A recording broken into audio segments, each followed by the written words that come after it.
Magandang hapon po sa kanilang lahat. Since walang choir, 45 minutes ako. Sige po. Nagkakabilangan po kami ng oras. Sabi ko lang ni Brother Chris, Pastor, bigyan ko kayo ng warning. Meron lang kayong 40 minutes dahil may choir. So dahil walang choir, may plus 5 po. Sige po. Salamat sa Panginoon. Hindi ko po alam na nung sumama ako sa meeting ng committee na kapag ikaw ay nag-suggest ng topic, ikaw din ang mag-preach.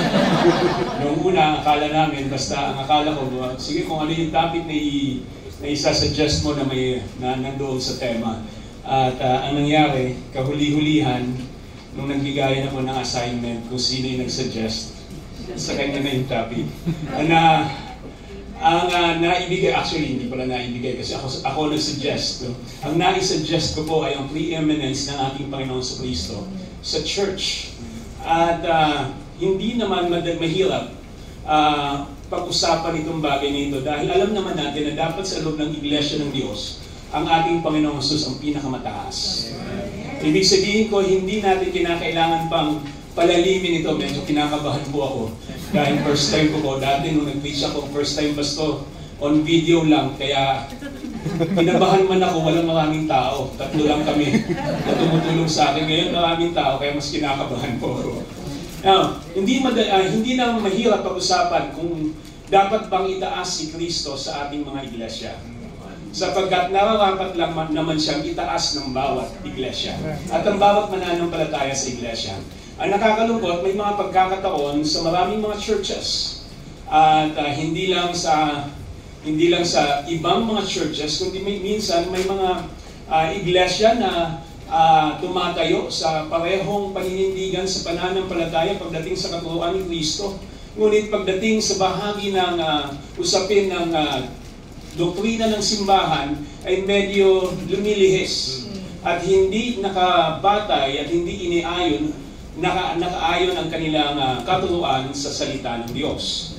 So sa ating pong pasensya na po kayo ulit, hindi nabanggit ni Pastor Bob na translator nila ako dati sa Tagalog. So magtatagalog po ako, wag po kayo mag-alala, may konting English naman po ito.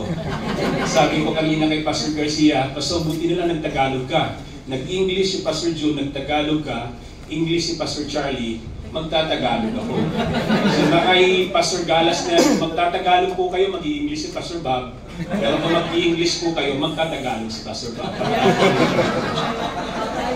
Ang sabi sa tema natin, sa theme verse natin, ang sabi po ng Colossians chapter 1 verse 18, and He is the head of the body, the church, who is the beginning, the firstborn from the dead, that in all things He might have preeminence.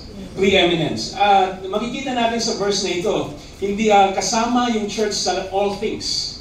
Kasama ang iglesia ng Diyos doon sa lahat na magbibigay ng kataasan kay Kristo. Hindi lang siya bibigyan ng kataasan, kundi yun ang kanyang posisyon. Siya ay mataas sa loob ng iglesia ng Diyos. At kapag tinignan natin ang mga dahilan, anong mga dahilan kung bakit mataas si Kristo sa loob ng iglesia ng Diyos? Makikita natin sa pagsimula ng iglesia, ito ay bumabalik kay Kristo. Hanggang sa, tinalakay po ni Pastor Garcia at ni Pastor Rabago, hanggang sa pag-akyat natin sa langit, patungkol pa rin kay Kristo. Hanggang sa rapture ng church, patungkol kay Kristo. Hanggang sa pagbabalik ni Kristo sa lupa, ito ay patungkol sa Kanya. At ito ay para sa Kanya at hindi para sa atin. Kung ating papansinin po, sa Matthew chapter 16, makikita natin dito na ang foundation ng iglesia ay ang ating Panginoong Jesus. Ang sabi po sa verse 18, and I say unto thee that thou art Peter, and upon this rock I will build my church, and the gates of hell shall not prevail against it. May mga mananampalataya, sabi ng Roman Catholic Church, ito ay pagbibigay ng authority kay Pedro para itayo ang iglesia ng Diyos, at hindi po tayo naniniwala sa bagay na yan. Kung kayo po ay nakasunod kay Pedro, kinakailangan nating baguhin. Ang iglesia ng Diyos, ang sabi ko dito sa verse 18, si Kristo mismo ang nagtatag ng iglesia ng Diyos.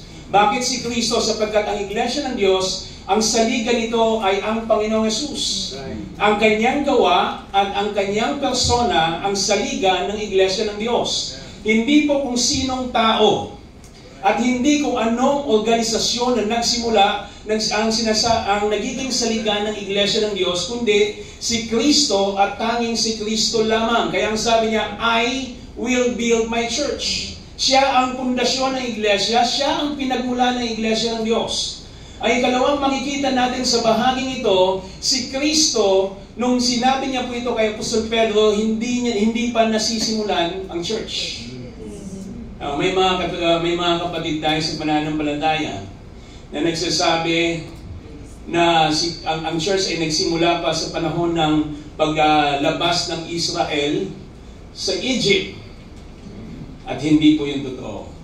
Kapatid sa pananampalataya, sila po ay yung aking guro, kami po ay nag-aral kami sa isang Christian school na hindi masyadong Kristiyano. At meron kaming Bible subject. At sabi ng teacher namin, doon pa yan nagsimula.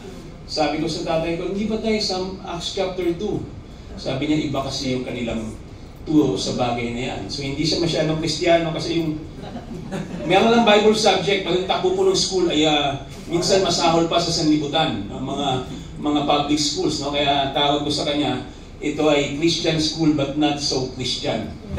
Now, kung titingnan natin, ang Iglesia ng Diyos, sa panahon na ito, sinasabi ng ilan, maging ng ilang mga Baptist churches, na Iglesia ng Diyos ay nasimulan sa panahon ni John the Baptist. At meron akong kaibigan, ang sabi niya, ang Iglesia ng Diyos ay sinimulan sa ministry ni Jesus Christ, pero malinaw na sinasabi sa verse 18 na ang church ay hindi pa natatatag sa panahon na ito. Ang sabi kasi ni Kristo, I will build my church. So ibig sabihin, si Kristo ang nagtatag nito, ngunit sa bahagi na binanggit ito ng ating Panginoong Hesus, hindi pa nasisimula ang Iglesia ng Diyos. Alam natin na ito ay nagsimula doon sa Acts chapter 2. Noong ang mga mananampalataya ay pinanahanan ng banal na Espiritu. At makikita natin na may mga pagkakataon na sasabihin na kinakailangang nakasunod ka sa aming linya, sapagkat kung hindi ka nakasunod, ang ilan ay magsasabi, hindi ka kasama doon sa loob ng New Jerusalem. Nasa kapitbahay ka lamang. O nandoon ka lamang sa labas at hindi ka makakapasok. Alam natin na hindi yun ang sinasabi ng salita ng Diyos. Sapagkat malinaw na sinasabi ng salita ng Diyos na ang iglesia niya ay nagsimula na ito ay nagmula kay Kristo at ito ay sinimulan o naitatag sa Acts chapter 2. Makikita rin natin dito sa verse 18, tatlong bahagi po ito. Una, ang pundasyon. Pangalawa, yung panahon ng pagkakatatag. At pangatlo, kung ano yung itinatag. At alam natin na sinasabi ito, I will build my church. Yung iglesia ng Diyos yung itinatag. Ngunit dapat din natin maging malinaw po sa atin na ito ay iglesia ng Diyos. Hindi iglesia ng kung sino man. So kung ating titingnan, kapag pinag-usapan po natin yung preeminence ng church, makikita natin ang preeminence ni Kristo sa church, dapat nating makita ano ba talaga si Kristo dapat sa iglesia ng Diyos. At malinaw po dito na siya ang pundasyon ng iglesia ng Diyos.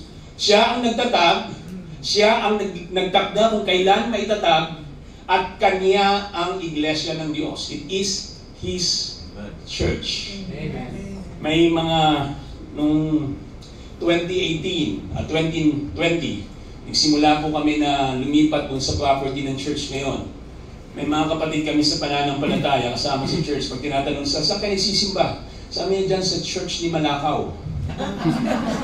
Nung aking pong narinig, sabi ko may problema po tayo. Sapagkat hindi po si Malakaw ang sinasamba natin dito. Hindi rin si Malakaw ang ating pinaglilingkuran. Sabi ko sa kanila, mukhang kinakailangan nating aralin ito. Sumula noon, buti na lang po, hindi na siya naging iglesia ni Malakaw. Dahil baka maligaw po kami tuluyan ng landas. Ano po? Dahil hindi naman po yung iglesia ng pastor. Right. Ang kaming mga pastor at ang bawat isang naglilingkod sa Panginoon ay makatiwala at manggagawa lamang na iglesia ng Diyos. At we are never the founder of the church. Di po ba? Amen. Dahil ang nagtatag nito ay ang ating Panginoon Jesus. Sa bahagi na yan, kung makikita natin, may mga pagkakataon na inaalis natin yung kataasan ni Kristo sa Iglesia ng Diyos. Sa halip na ipagkaloob natin ang kataasan at kapurihan kay Kristo, na siya ang maging pinakamataas sa ating pagtitipon, sa ating pagsamba, inililipat natin to sa kung sinong mga tao at organisasyon. At ako kung mamalapatin niyo po, yan ay malaking pagkakamali sa harapan ng Panginoon. Kung mas mamalapatin niyo, masasabi natin yan ay malaking paglapastangan sa ating Diyos. Si Kristo ang pundasyon ng Iglesia. Hindi lang po yan, si Kristo din ang ulo ng Iglesia.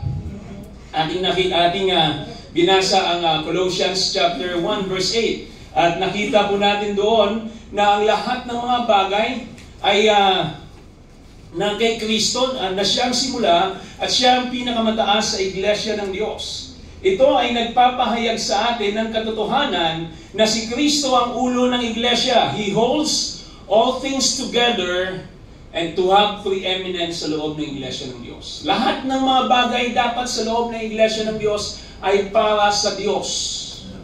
Hindi para sa atin. Isang paalala po lagi para sa amin ang Psalm 119 verse 1. Ang sabi doon, not unto us, O Lord, but unto thy name be glory for thy mercy and for thy truth's sake. Hindi para sa atin. Hindi para sa atin ang kalwalhatian na ukol sa Diyos. Bilang mga mananampalataya, dapat nating makita na si Kristo ang ulo ng Iglesia at siya ang humahawak dito. Sa Ephesians chapter 5, kung ating titingnan, sa verse 23, makikita rin po natin na si Kristo ang ulo ng Iglesia dahil siya ang nagligtas dito. Sabi, husbands, love your wives even as Christ also loved the church and gave Himself for it. Si Kristo ang ulo ng Iglesia sapagkat siya ang tagapagligtas ng Iglesia ng Diyos. At alam po natin na hindi naman kayang iligtas ng sino man sa aming mga pastor. At kung sino pang mga pastor, kahit in-appoint pa yan, hindi niya kayang iligtas ang Iglesia ng Diyos. Hindi kaya at hindi magagawa ng tao na mailigtas ang Iglesia ng Diyos. Kahit na nakarinig pa yan ng kung anong salita mula sa langit o nakakita ng anumang hiwaga, kailanman hindi nila mailigtas ang Iglesia ng Diyos. At hindi sila makakapagbigay ng kaligtasan sa atin.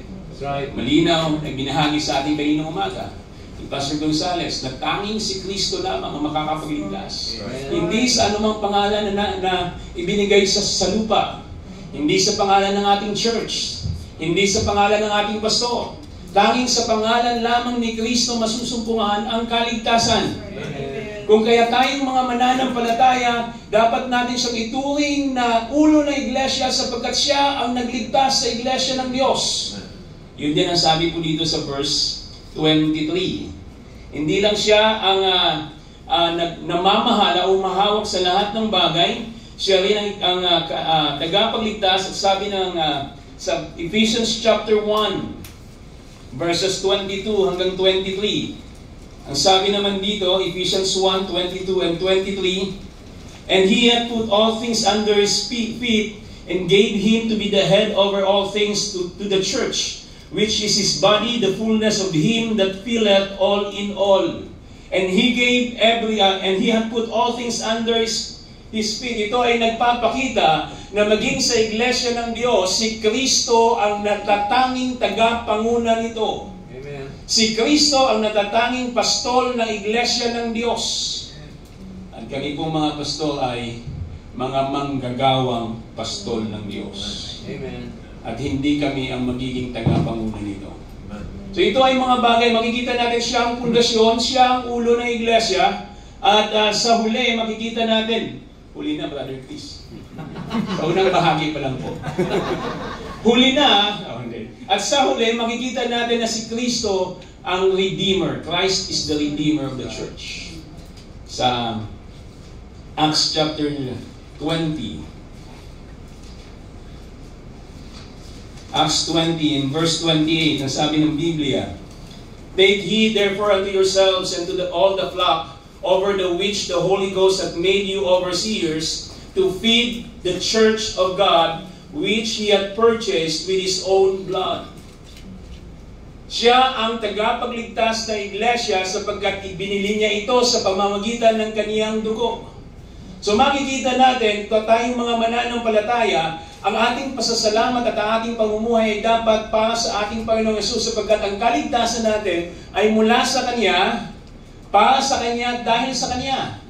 At hindi ito dahil sa atin. At tayong mga mananampalataya, ang ating pamumuhay sa loob ng Iglesia ng Diyos ay nararapat lamang para sa Kanya at Siya ang nabibigyan ng kataasan sa ating pamumuhay. Ang sulat ni Apostol Pablo sa mga taga-Efeso, Kapitulo 1, 3 beses niyang binanggit na tayo ay dapat maging para sa Kanyang kaluwalhatian. Ibig sabihin ito ay binibigyan diin ng banal na Espiritu na tayong mga mananampalataya, nagbibigyan natin siya ng kabulihan maging sa loob ng Iglesia ng Diyos. Bilang mga mananampalataya, ito po yung dapat na pamumuhay natin. So ito si Kristo sa loob ng Iglesia. Ito si Kristo, siya ang pinakamataas. Siya ang dapat tumanggap ng kataas-taasan sapagkat siya ang pundasyon, siya ang ulo at siya ang tagapagligtas nito. Siya ang manunubos nito. Ngunit sino naman si Kristo sa atin? Sa ating mga iglesia. Kung si Kristo, pag tinignan natin ang relationship niya sa kanyang church, ito ang kanyang katayuan, paano naman natin itinuturing si Kristo sa loob ng ating mga churches? Paano naman natin siya binibigyan ng papurihan o kung binibigyan pa ba natin siya ng papuri sa ating paglilingkod sa Kanya? Nabanggit ko kanina sa lunch.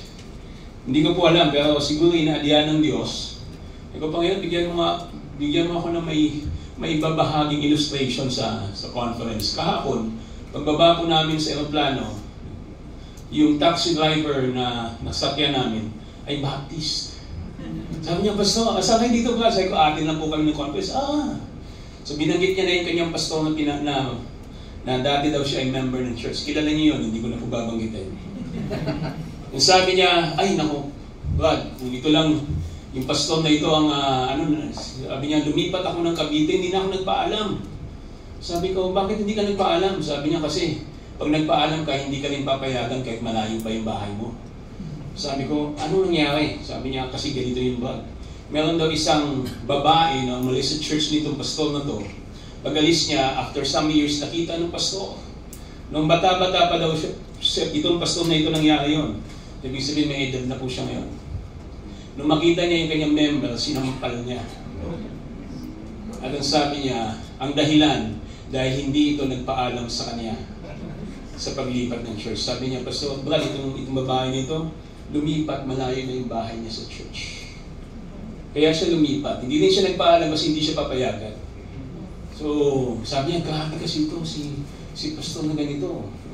First goal pa lang, milyon-milyon na iipon nila. Talagang napakalaki yung church dahil talagang sinasabi niya na kung anong klase ng pamamahala. Meron itong pastor nito. Sabi niya, minsan pa may camp kami. Na-late yung leader. 2 mag-asawang sampal yun. But sabi niya. Dahil hindi nasunod yung oras. Sabi ko, kakaiba yung pastor na yan.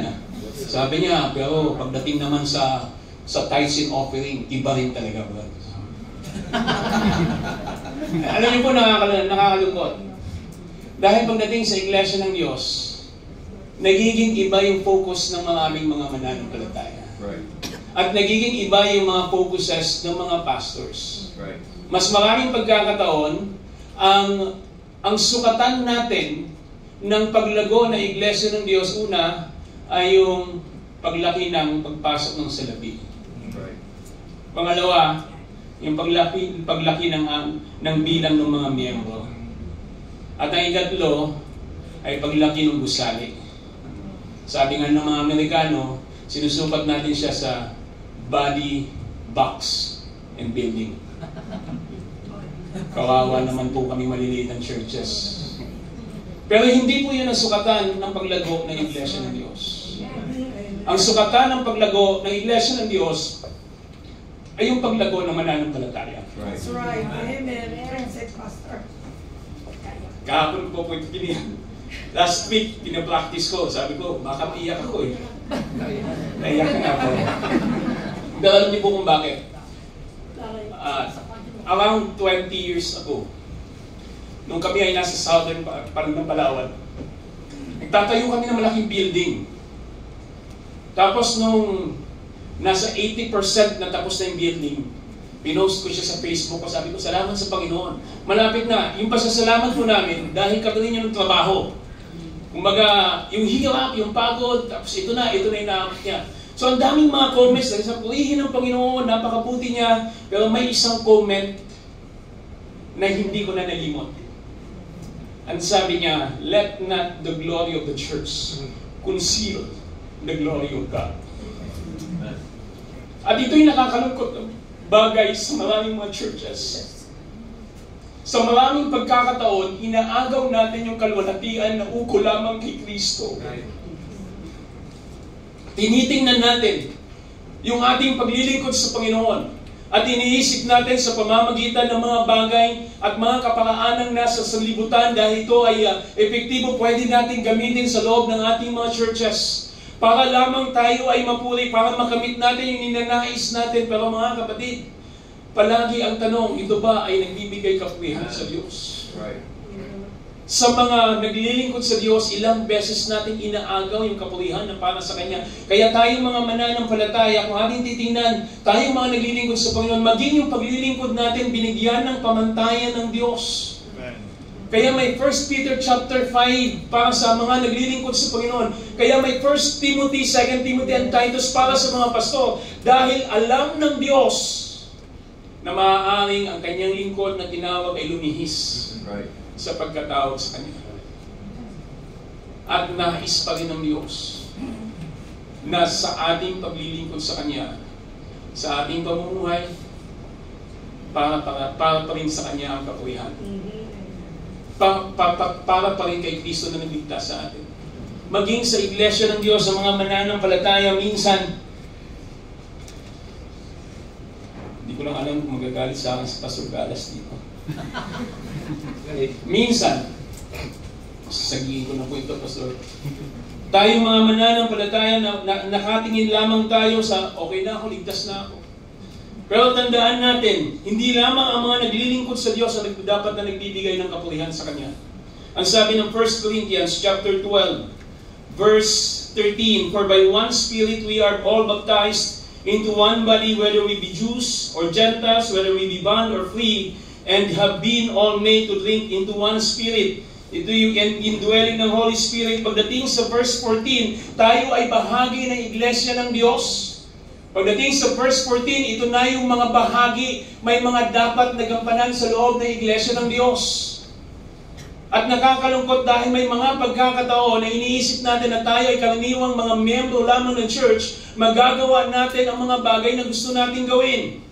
Kung kailan natin gustong magsimba, kung kailan natin gustong maglingkod sa Panginoon, kung kailan natin gustong mag-church o gawin ang mga utos ng Diyos. Pero kung si Kristo ang bibigyan natin ng kapurihan sa iglesia ng Diyos, dapat sa buhay ng bawat isa sa atin, binibigyan natin siya ng kapurihan. Dahil tayo ang iglesia ng Diyos. Right. Tayo ang iglesia, ikaw ang iglesia ng Diyos, at dapat ikaw ay nagbibigay ng kapurihan sa Kanya. Right. At para magawa mo yon bilang mananampalataya, ang sabi dito, pag tinignan natin, may bahagi tayo sa iglesia ng Diyos. At hindi man tayo tinawag lahat sa paglilingkod, pero tinawag tayong lahat na maglingkod sa Diyos. Right. Alam niyo po ba, minsan yung pagdalo mo lang sa iglesia ay malaking paglilingkod na.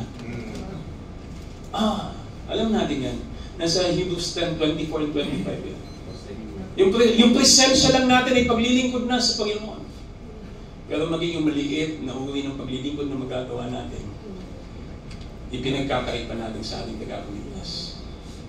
At ang nakakalungkot, dumarating sa atin ang pagkakataon na yung papuri ng ukol sa Diyos ay hindi natin ibinibigay sa Kanya. Yung kaluwalhatian, yung kataasan, kung hindi siya ang Diyos na mataas sa ating buhay, paano natin siya tinatawag na Diyos?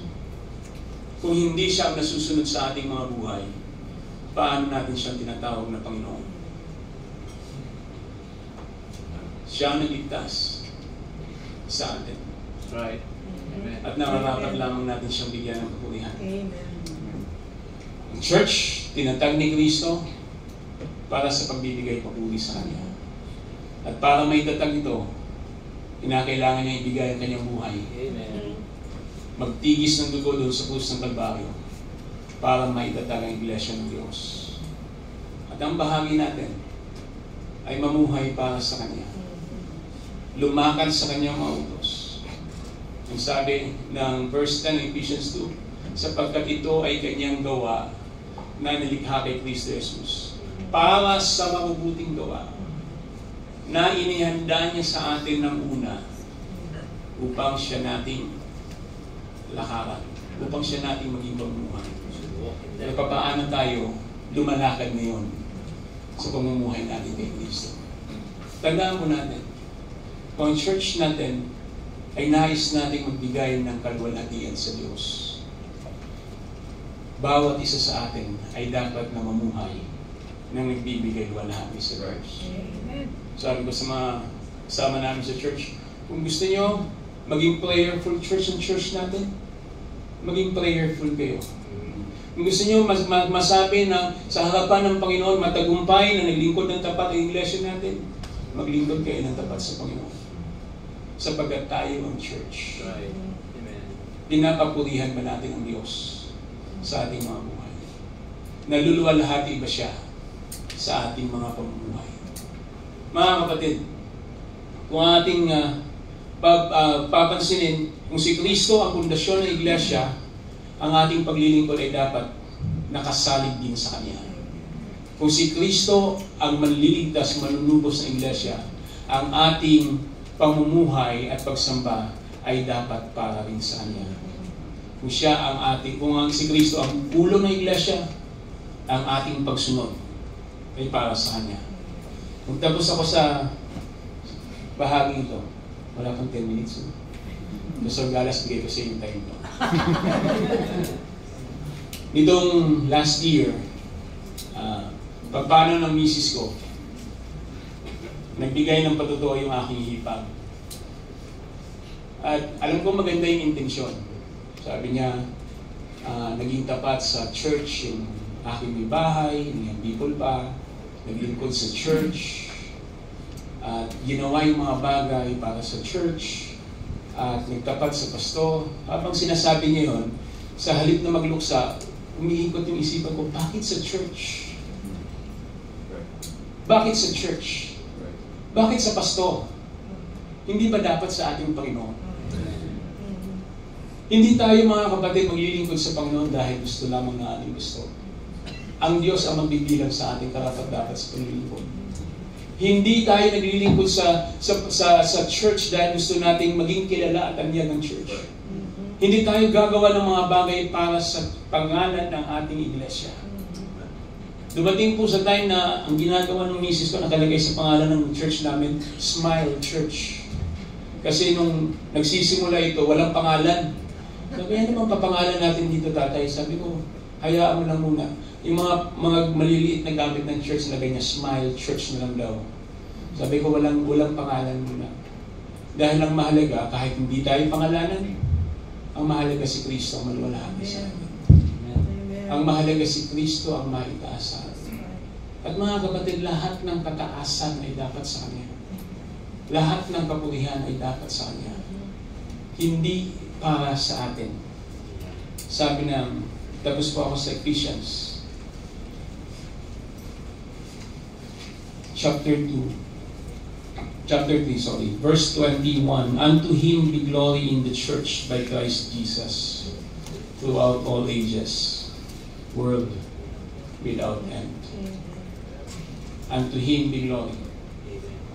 In all, in the church by Christ Jesus, throughout all ages. And now, tayo, sa ating paglilingkod sa Panginoon, sa paggawa natin ng ating mga tungkulin sa harapan ng Diyos, gaya ng binanggit ni Pastor Garcia, sa pagpapahayag natin bilang mga witnesses, sa pagpapasalamat natin sa Diyos dahil sa ating kaligtasan, lahat ng ito ay maging sa kapurihan ng Kanyang pangalan. Amen. Maging ang ating paglilingkod, maging ang pangunguna sa mga iglesia ng Diyos. Nakakatuwa po, hindi niya kami iniwan. Kaming mga pastor, hindi niya kami iniwang mga ngapa kung paano pangunahan ang iglesia ng Diyos. Dahil ito ay sa Kanya, binigyan niya ito ng pamantayan para sa amin. At ang pamantayang ito ay hindi namin dapat lampasan. At kailanman, hindi kami ang magiging ulo ng iglesia.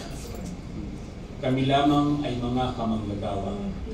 Kami ay mga pinagkatiwalaan at tinawag ng Diyos na maging tagapangulo ng iglesia. At maging kami ay hindi exempted sa pagkakasala. Maging mga lingkod ng Diyos ay hindi exempted.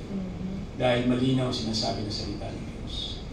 So nawa, sa bahagi ng ating pamumuhay, paglilingkod, sa bahagi ng ating pagtitipon bilang mga bahagi ng bilang iglesia ng Diyos, mapapurihan natin siya sa kanyang kalwalhatian.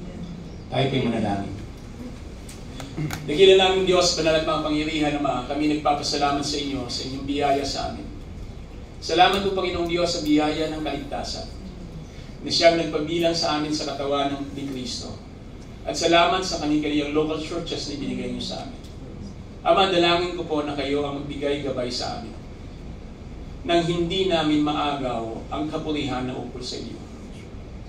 Nang hindi namin, Panginoon, kunin ang papuri na para sa aming tagapagligtas. Sa halip sa aming pamumuhay, sa aming paglilingkod, sa aming pagtitipon bilang iglesia ng Diyos, kayo ang patuloy na maluwalhati. At kayo ang patuloy na mabigyan ng karangalan, Panginoon. Salamat sa inyong mga salita, Panginoon, na ibinahagi na sa amin at ibabahagi pa. Kayong patuloy na maging gabay upang maging sa aming pagtitipon ito, Panginoon, maluwalhati po kayo sa inyong kapurihan. Ito aming dalangin sa ngalan ni Jesus. Amen. Amen. Amen. Thank you, Pastor Jason. We thank you for that loaded message.